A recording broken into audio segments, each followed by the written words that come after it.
Hi, I'm Dr. Lance Morris, and welcome to the third posting in my new YouTube series.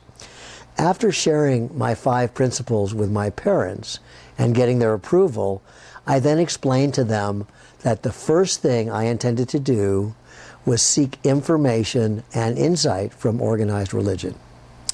To do this, my plan was to visit local churches and listen to the preachers' sermons. Despite the fact that my parents had not given me any formal religious exposure, I had a sense that religions purported to have an explanation relative to my 5 principles, and as such, would be an excellent place to start. My parents concurred that my reasoning was sound, but made it clear that they would neither bring me to nor stay with me in this endeavor. I reassured them that I did not need their help as I planned to go on my bicycle. I was born and raised in Fairbanks, Alaska. In the 1950s, Fairbanks had a population of about 7,000 people. It seemed that everybody knew everybody. In my neighborhood, I knew every kid and their parents for a several block radius. We would eat and sleep at each other's houses regularly. No one locked their doors, and no one was worried about crime. In many ways, it seemed like an idyllic small town America. So when I told my parents I was going to systematically travel on my bicycle to our local churches, they were not the least bit concerned. Not knowing anything about organized religion, I had no idea what to expect. What I soon discovered was that Fairbanks seemed to have some type of Christian church on every other corner. Every major denomination was present, from Catholic to Protestant to Lutheran to Methodist to Baptist and Evangelical, etc. It was not until later that a Jewish synagogue came to Fairbanks, so at this point in my life, I was being exposed exclusively to Christian ideology. When I would arrive at these churches, I was invariably met by someone asking what adult I was with. When I'd explain that I was alone, they would usher me into an age-specific children's Bible study class.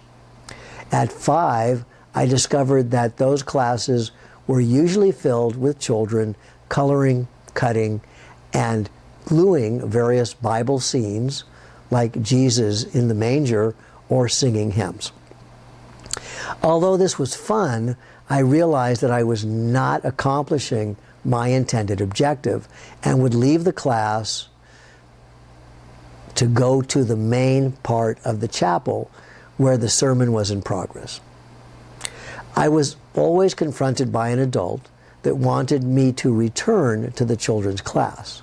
When I explained that I was there to listen to the sermon, they would let me stay if I promised to be quiet and not disruptive. Listening carefully to the sermons, I identified a consistent and repetitive theme.